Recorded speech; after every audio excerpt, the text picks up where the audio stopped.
In 1971, an American company was building mini bikes so good, they were giving Honda and Yamaha a run for their money. On American soil, in American backyards, with an American name on the tank. 8 years later, they were gone. Bankrupt. Gone from dealer floors, gone from magazine covers, gone from the culture, except for one place. The memory of every Gen X kid who ever ripped down a gravel driveway on a candy apple red Rupp Scrambler. Today we're telling the real story of Rupp Minibikes, how one guy from Ohio built an empire out of a basement, and how it all came apart.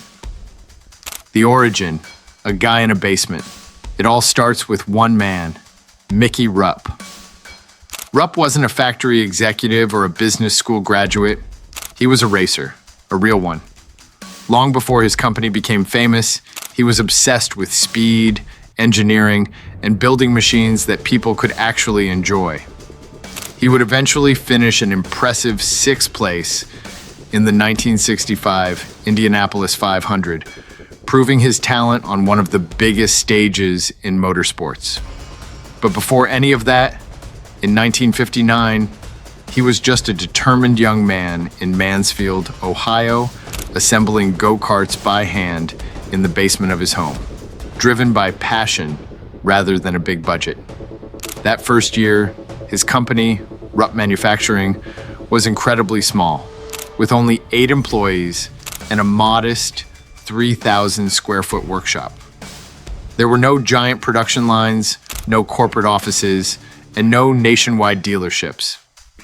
Every cart reflected the care and attention of a small team that genuinely loved what they were building. At the time, they weren't making mini bikes yet.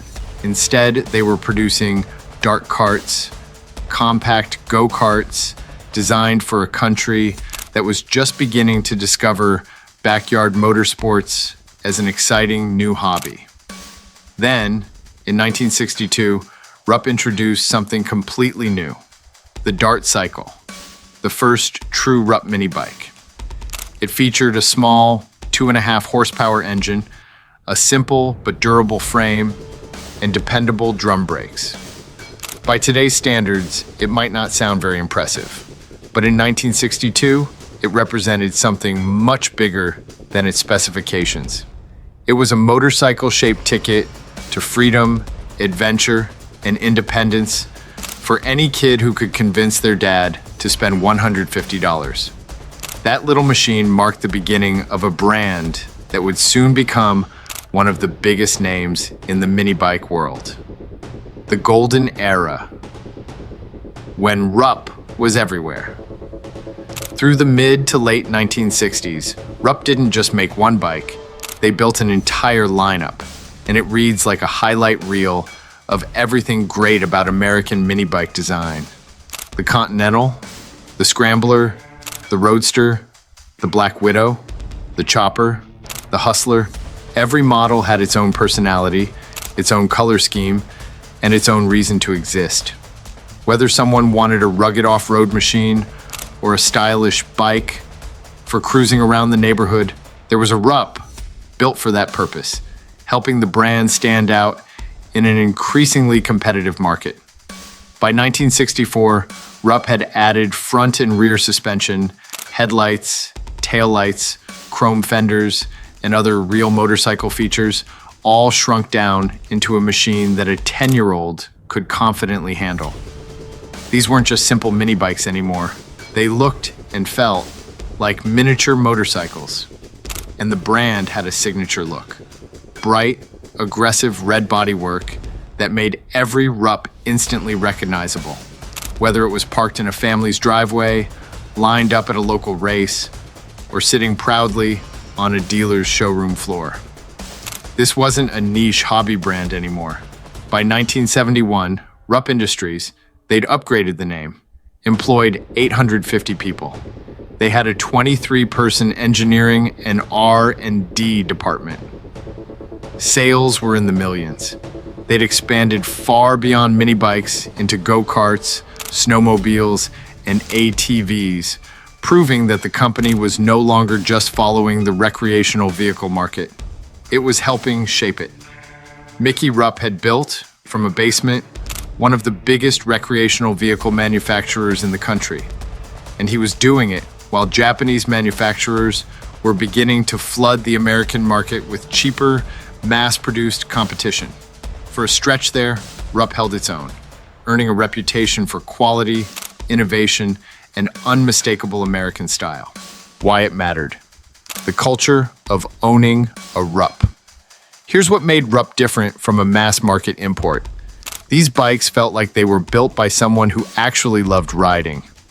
Mickey Rupp raced.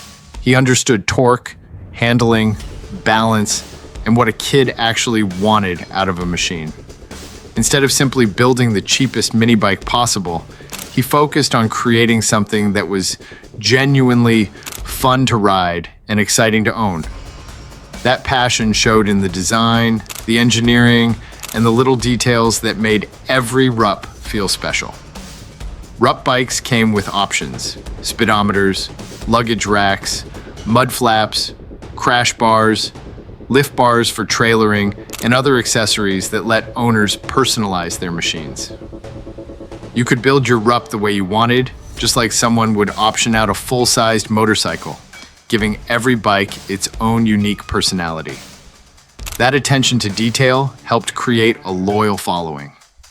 Owning a Rupp wasn't just about having transportation around the neighborhood, it was about having something that reflected your style. Kids compared accessories, swapped parts, cleaned their bikes on weekends, and proudly showed them off to friends. Every new model brought fresh colors, updated features, and new ideas, giving riders even more reasons to dream about which Rupp they wanted next. And for an entire generation of American kids, the ones who'd grow up to be the Gen Xers watching this video right now, a Rupp Minibike wasn't a toy. It was often the first machine they ever owned outright. The first thing with an engine that was truly theirs. It represented freedom, independence, and the excitement of exploring places that felt miles away, even if they were only a few streets from home. Weekend rides through empty fields, dirt trails, wooded paths, and neighborhood back roads became unforgettable memories that stayed with them long after childhood ended. Ask anyone who had one, and they don't remember the horsepower rating or the technical specifications. They remember the sound. They remember the smell of two-stroke exhaust on a warm summer afternoon. They remember the vibration through the handlebars, the excitement of kick-starting the engine, and the feeling of racing their friends until the sun went down. Most of all, they remember exactly which kid down the street had the cooler model, and how badly they wanted to trade, borrow, or someday own one just like it. The cracks form. So how does a company that big, that beloved, collapse in less than a decade? The exact turning point is murkier than the rise. There's no single headline-making disaster. What the record shows is this. By the early 1970s, after years of explosive growth, Rupp Industries hit a couple of down years. Costs were rising, competition from Japanese manufacturers was intensifying, and a company that had scaled up fast, 850 employees, a huge model lineup, expansion into snowmobiles and ATVs, was carrying overhead that a slowdown could no longer support. In 1973, Mickey Rupp made the call no founder wants to make. He sold his interest in the company he'd built from a basement. It wasn't the end yet. The company kept producing dirt bikes, mini bikes, and snowmobiles under new ownership for several more years. But without Rupp himself steering it, the company never found stable footing again. The end. By 1978, it was over. Rupp Industries, once an 850-person operation with sales in the millions, filed for bankruptcy and shut down for good. No dramatic scandal, no single villain. Just the slow, quiet ending that happens to a lot of great American manufacturers. Overextension, competition, a founder's exit, and a market that moved on faster than the company could adapt. Mickey Rupp himself lived a long life after the company's fall.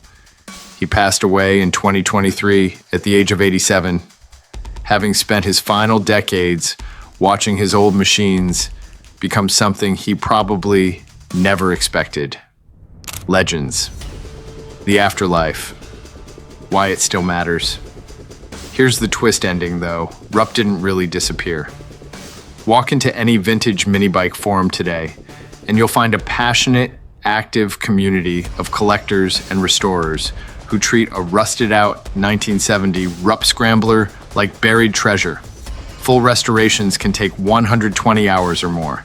Stripping frames, rebuilding those old 4-horsepower Tecumseh motors that sound exactly like your dad's old lawnmower, tracking down NOS parts for shocks and chrome trim. These aren't just projects. For a lot of these collectors, it's about chasing something they had or wanted as a kid, bringing one machine at a time back from the dead, because the story of Rupp never really needed a happy ending in 1978. It got one decades later, one restored Roadster at a time. Rupp Industries lasted less than 20 years. But for the kids who rode one, that's not how you measure it. If you had a Rupp, or if you desperately wanted one and never got it, tell me which model in the comments. Scrambler? Black Widow? Roadster? Or maybe another favorite that left a lasting impression. For many people, these mini bikes became more than just machines. They became some of the best memories of growing up. Even decades later, the stories, photos, and restored bikes prove that the Rupp name still means something to the people who experienced that era firsthand. That's the kind of legacy that doesn't disappear just because a company closes its doors. And if you want more forgotten American brands brought back from the dead, hit subscribe. Because this channel is basically a graveyard tour, and we're just getting started.